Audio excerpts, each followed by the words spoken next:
দ্বিতীয়বারের মতো মা হয়েছেন ঢাকায় চিত্রনায়িকা শবনম বুবলী।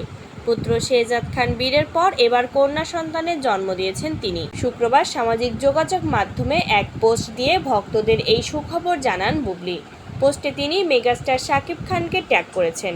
নতুন এই অতিথির আগমনে শাকিব বুবলী জুটিকে বিনোদন জগতের সহকর্মী ও ভক্তরা সামাজিক মাধ্যমে শুভেচ্ছায় ভাসাচ্ছেন। এই কন্যা সন্তানের জন্মের মাধ্যমে মেগাস্টার শাকিব খান এখন 3 সন্তানের বাবা। শাকিব বুবলীর এই আনন্দের খবরের পরই সামাজিক মাধ্যমে একটি ইঙ্গিতপূর্ণ পোস্ট দিয়ে আলোচনায় এসেছেন আরেক চিত্রনায়িকা মিষ্টি জান্নাত। বুবলীকে অভিনন্দন জানিয়ে তিনি নিজের ফেসবুক ওয়ালে লেখেন, কন্যা সন্তানের জন্য অনেক অনেক শুভকামনা। শাকিব খান ও শবনম বুবলীকে অভিনন্দন।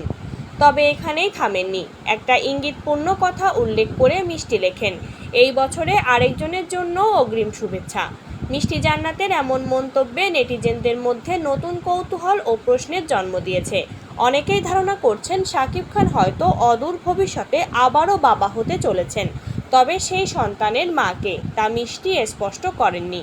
মিষ্টি জান্নাতের সেই পোস্টের মন্তব্য ঘরে নেটিজেনদের একাংশ ধরে নিয়েছেন ফের বাবা হচ্ছেন শাকিব খান। একজন তো রসিকতা করে শাকিবের সম্ভাব্য সেই সন্তানের মা হিসেবে মিষ্টির নাম উল্লেখ করতে শুরু করেন। একজন মন্তব্য করেন, নাম যখন বলেন নাই সেটা আমরা আপনাকে ধরে নিয়েছি।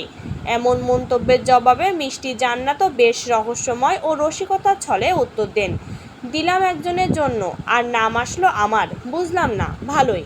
উল্লেখ্য, এর আগে যখন অপু বিশ্বাস ও শবনম বুবলীর সঙ্গে শাকিব খানের দূরত্ব তৈরি হয়েছিল, তখন শাকিব খানের পরিবার তার বিয়ের জন্য পাত্রী খুঁজছিল এবং সেই সময়ে পাত্রী হিসেবে মিষ্টি জান্নাতের নাম জড়িয়ে নানা গুঞ্জন উঠেছিল।